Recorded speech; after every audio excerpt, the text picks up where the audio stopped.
The first thing we have to recognize is that this solidifies the reality that Donald Trump doesn't give a damn about peace or a damn about lives in Ukraine. So let's stop the fiction. You had Scott Jennings, the Republican apologist on CNN, out there saying, Donald Trump, he's the only one out there that when he talks about war and peace, it's peace first, peace, then war. I'm like, no, it's not, you idiot. Donald Trump doesn't know what he wants, in terms of geopolitical alignments. Donald Trump wants his ego massaged. Donald Trump wants to be seen as somebody who matters, somebody who counts. But when it comes to Ukraine and Russia, given the posture he's taken, he doesn't matter and he doesn't count. And Ryabkov made this point clear. There will be no ultimatums. And what Trump is doing is an ultimatum. It's a joke. 50 days? But the Russians are supposed to go out and buy diapers because they have to change their diapers every day because of fear of Donald Trump's 50-day statement. Sanctions? You're going to sanction Russia? I guess they're talking about sanctioning the supporters of Russia who buy the Russian energy and the Russian oil, do trade with Russia. Let's see, China. I think Trump just fixed the biggest mistake he ever made about China, which was to impose sanctions on tariffs on China in April. China didn't blink. I don't think the benefit of the United States factors into anything Donald Trump does. I think he is, how do I get the Nobel Peace Prize? And I hate to say this, but it really comes down to that.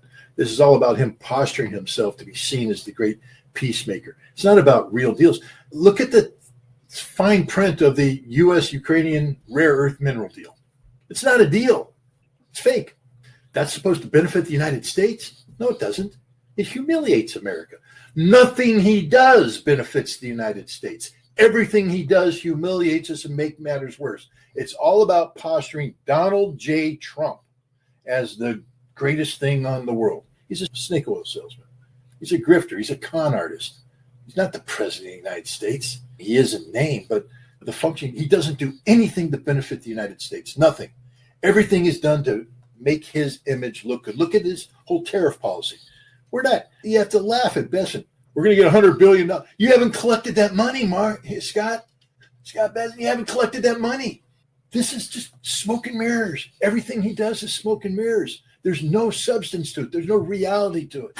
And it's all a grift. Look at Pete Hegseth coming out with his drone policy. We're going to have drone dominance. No, you're not. But it's cute. You got to play Metallica. Now, how do you sell this BS to the Ukrainian people? You put on a TV show. You can laugh about it and say, how foolish are they?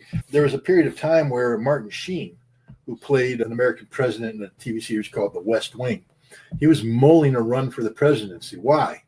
Because every American who saw Martin Sheen went, he's the president of the United States. Because they watched the TV show and they believed it. That's half the battle here, perception. He's perceived as a leader. And Zelensky was able to say, I played a president on TV, therefore I can be the president. I'm believable. And he was going back and he basically regurgitated to the Ukrainian people the same spiel that he gave on the TV series about corruption. We need to do this. I believe in peace, all this kind of stuff. He didn't believe any of that. He's a cocaine snorting homosexual deviant. That is him. Now, that doesn't mean that all homosexuals are deviants, but he is. He is a deviant. He lived a lifestyle that would have made cabaret performers in Berlin in the 1920s and early 30s blush. He's not a good person. He's a very bad person as a human being, his heart. But he's a convincing actor, a convincing performer. And the British and the Ukrainians were able to convert this guy into a symbol, and he became the president of Ukraine. Have you filed out the appropriate forms to 3D print? Okay, sign it here, sign it there. 3D printer's down. It's broken right now. We don't have time to fit. Anybody who's been in the U.S. military knows what's going to happen. That ain't going to happen. Meanwhile, the Russians and the Ukrainians got 3D printers right there at the front lines, printing stuff out, cranking it out. There ain't no sergeant major there checking things off. They're just doing it. They're doing it. There's a kid sitting there pulling out without anybody over his shoulders, doing the modifications necessary. And he put in his own little modification because he called the guy at the front and said, hey, they're doing this. So he did it. He didn't get permission from anybody to do that. He just did it, delivered the drone, bam, on a tank, destroyed it. Next one came in, got jammed. He came in, fixed it up on his own, didn't get anybody's permission, and did it. That's how you get drone dominance. That's what the Russians are doing. That's what the Ukrainians are doing. They're pretty good at it too. That ain't what Pete Hegseth is talking about. He's talking about American military bureaucracy in a peacetime environment, and you will never get drone dominance. It's a joke. This is the reality, and it's just going to get worse for Ukraine. Every time Great Britain or France or somebody signs a drone deal and they say we're going to increase the drone production capability, gets targeted and taken out. This is the reality of Ukraine. And for Donald Trump to sit there and shove nonsense down our throat, I want to save lives. All you did is condemn even more Ukrainians to die. Yes, some Russians will die too, but not nearly in the numbers that you think they are. There is no leverage over Russia right now. You just look like the fool you are. The other thing is, if I were Taiwan, everybody else looking at this, I'd say this man's a nut. He can't be trusted. He's not serious. It's all posturing. It's all about him, but it's not about real security, real outcomes. It's this. As an American, I am humiliated by the president's behavior. And immediately after becoming the president of Ukraine, had to deviate from the promises he made, which was all a lie, to the real agenda. Because this man who said, I would crawl on my knees to Putin, crawl on my knees to have peace, who convinced all the Russian-speaking people out there that he truly believed in resolving the situation in the Donbass nonviolently. No. Immediately convened a war conference. There's a videotape of him saying, I will go to war. I will go to war. That's him. So he's been playing a role ever since. Netanyahu is Netanyahu, supported by the right-wing Zionists, etc. But he's an Israeli leader. Zelensky is a manufactured event. He's not a leader. He's an actor. Literally an actor. A comedian turned actor. Let me remind the audience, what brought him into national forefront was the fact that he starred in a TV show called Servant of the People. It's a cute little show. I saw it. I thought it was pretty funny, where he plays a teacher, an everyman, who goes off on a spiel. Somebody records, he goes on the internet, and then he becomes the president of Ukraine. And his job is to do good things for the Ukrainians. And then I think after season 2 or 3, the shortened season 3, he suddenly became the president of Ukraine. Because Kolomoisky, the guy who supported this, the guy who ran the media thing that picked this, made this happen, who was working with the British who picked this was a MI6 operation from the start. British intelligence, together with the CIA, needed to get rid of they couldn't have Poroshenko continuing to front because he's a corrupt oligarch and all that. So the oligarch said, we're going to pick a fresh face. The Russians are very legally minded. For them to have any agreement with Ukraine requires legitimacy on the part of the people participating in the process. There is no doubt in anybody's mind that Vladimir Putin is the president of Russia. There is no doubt that anybody he appoints under him has to do a job, has the authority of the Russian government behind them. Zelensky is not the legitimate president of Ukraine. Hasn't been for some time now, constitutionally. Can't do it. And I know the West sits there and rewrites, it's a war. It doesn't say that in the Constitution. The fact is, right now, the leader of Ukraine constitutionally is the Speaker of the Parliament. That's who the Russians are saying, we'll do business with that person. But what we prefer is that you have new elections and you guys pick somebody who then can sit down and sign the document of surrender. But it ain't going to be Zelensky because he's not in a position to surrender anything. And that's the reality. And this is the reality of the whole government that he's built around them. It's the most corrupt edifice in the world. It doesn't represent Ukraine. It doesn't represent the Ukrainian people, Ukrainian nation. It only represents their own individual corrupt interests. So we can't compare Zelensky with Netanyahu at all, except that they're both scumbags. I think Metallica got mad that you played Enter the Sandman. They didn't like that, so you had to change the video. But it was cool for a while because it took you back to the day when you were a young, hard-charging Army officer, when you played that heavy metal to lift weights, because you lift a lot of weights, Pete. I've seen you out there, baby, doing the push-ups, the rucksack. You are a stud. So you'll play Metallica and you sit there and you read from a script. You're not too good at reading, though, are you? Because you spend a lot of time lifting weights, not too much time working the brain. But then the drone flies in, flown by some guy over there, and it delivers a piece of paper. And he takes it. This is drone dominance. Holy cow, did you see it? A drone flew to him and gave him a piece of paper. Then he signed it. What did he sign? Nothing. The whole purpose of that was to generate the stock prices of a couple defense industries involved in the blue list. The blue list is a list of commercial drone technologies that the Pentagon back in 2020 started to say, we can buy these things and adapt them for this. And they do it. But we don't do drones the way everybody else does drones. I like that also. And we'll look at some things like we'll do some 3D printing, push it forward to the troops. Yeah, there'll be a 3D printer in the battalion office, and there'll be a sergeant major there He had no problem with killing them. He just didn't want to do it up front. Every single German officer was bad, and yet this is what became the Bundeswehr. The Nazi army was restructured to become the Bundeswehr as part of NATO, and they've been hiding in the shadows ever since. And now they're coming out. This is the reality of Germany today. It is the Fourth Reich. It's the scariest thing that's happened in Europe in a long time. And if it doesn't get nipped in the bud, we're going to be looking at another European war where Germany is at the heart of it. Germany is not the friend of the United States. Germany is only the friend of Germany. That's something people need to pay close attention to going forward. Germany is the threat. If they could implement this, Israel stops being this parasite that can only exist by sucking the lifeblood out of America and Europe, and Israel is on the path of becoming actually a viable entity, the central entity, the glue that holds the Middle East together. That was the plan. And then it collapsed, and now we have this disaster taking place. And so I believe they spent a lot of time talking about how they can put Humpty Dumpty back together again, because this plan of the India Middle East Economic Corridor, the Abrams Accord, that's Humpty Dumpty. He sat on a wall, but he had a great fall, and all the king's horses and all the king's men couldn't put Humpty Dumpty back together again.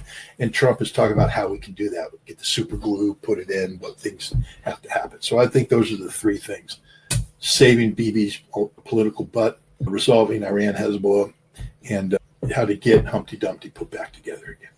And I remember talking to the Israelis. They said this fundamentally will change everything, because it's going to change the political dynamic of Israel. It's going to stack the demographics in favor of Netanyahu's Likud party with people who don't understand the Palestinians, who hate the Palestinians. They'll be seeking to impose a very strict Zionist approach on this. But at some point in time, their words are going to result in some sort of limited action that's going to trigger Russia.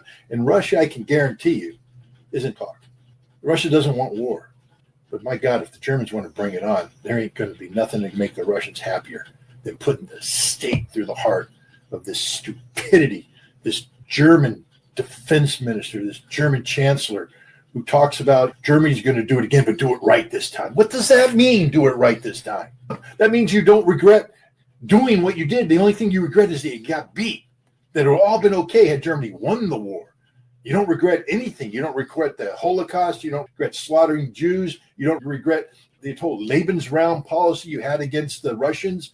You know, the Germans, had they been left to their own volition, would have captured all of Russia up to the Ural Mountains, depopulated. That means killed them, millions, tens of millions, and then enslaved the rest. That was doing it right, according to the Germans are a sick society. I hate to say it, but the fact of the matter is, Franklin Roosevelt had it right during the Quebec Conference of 1943. Churchill said that when this war is over, Germany has to be converted into an agrarian society. First of all, the U.S. doesn't have enough quality intelligence to know what the hell's going on inside Russia and Iran in terms of their relations, but maybe the Israelis do. Still have to give the Israelis credit. They had a hell of an intelligence game plan in play, and it's something the Iranians, I would imagine, are trying to clean up before round 2 starts. People are going to spit on my dead body. That's what's going to happen. Yep, that's exactly what's going to happen to you, Zelensky, because you're nothing. You're nothing. You're a throwaway talent that's lost his utility. You're the guy, you're the character in a show that the show is still popular. Believe me, the war in Ukraine is popular. Look at the Germans. They need it. They need the war in Ukraine. But they don't need Zelensky. He's a problem. So you know what happens? Showrunners just meet at the end of the series and they go, what are we going to do next season? What we're going to do is we're going to get rid of the president because nobody likes him anymore. He's not a convincing character, and we're going to write him off. Meanwhile, the actor's sitting there running around as if he's got the next season coming up, and he's going to be the big star, and then they show him the script, and he goes, you're dead. What? I don't want to die. That's Zelensky. Let's stop talking about Zelensky as if he's a leader of anything. The Russians don't recognize him as a leader.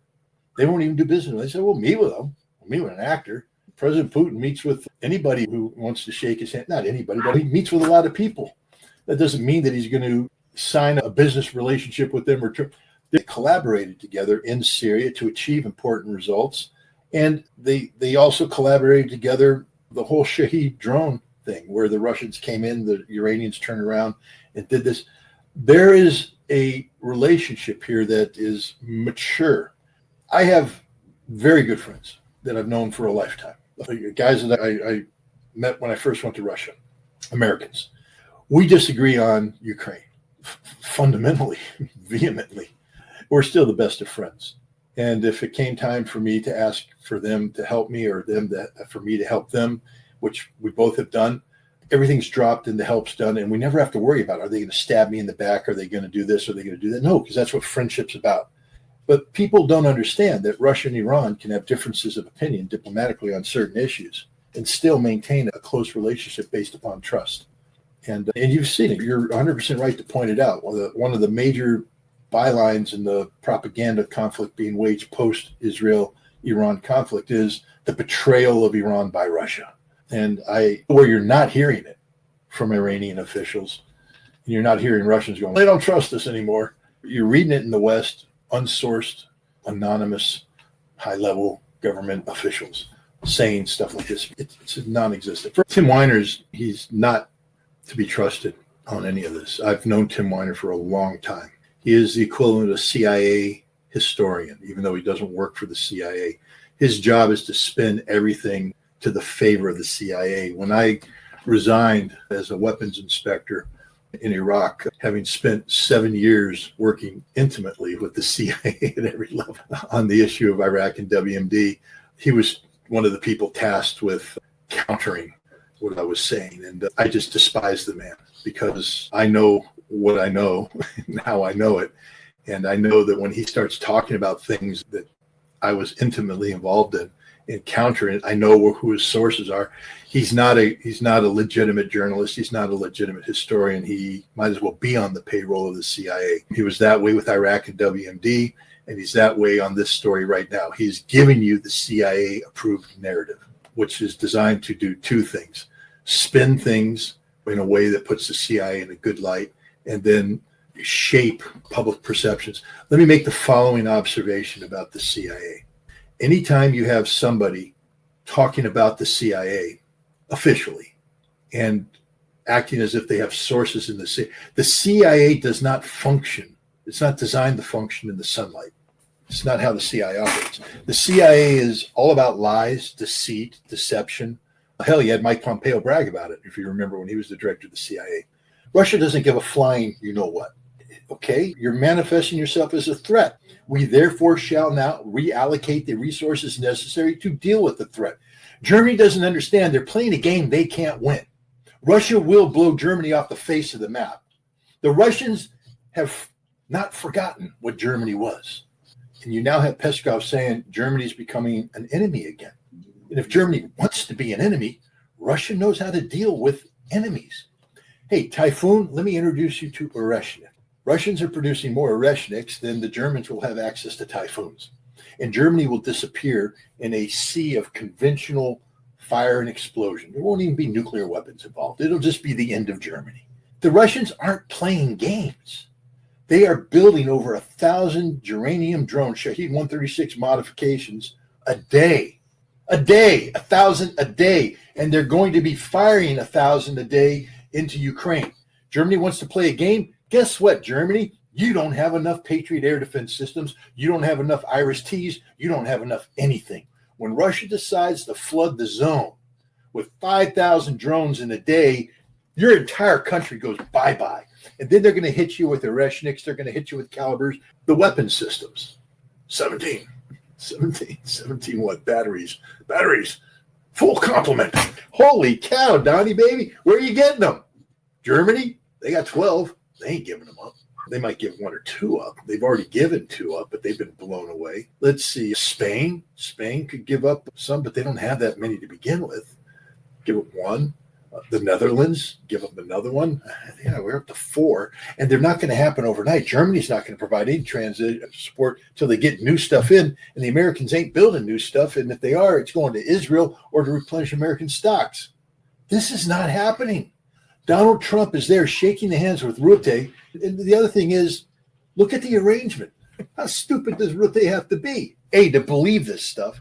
But here's Donald Trump's thing. Hey, Mark, you're going to give up all your weapons to Ukraine. You. And then you're going to buy them from us.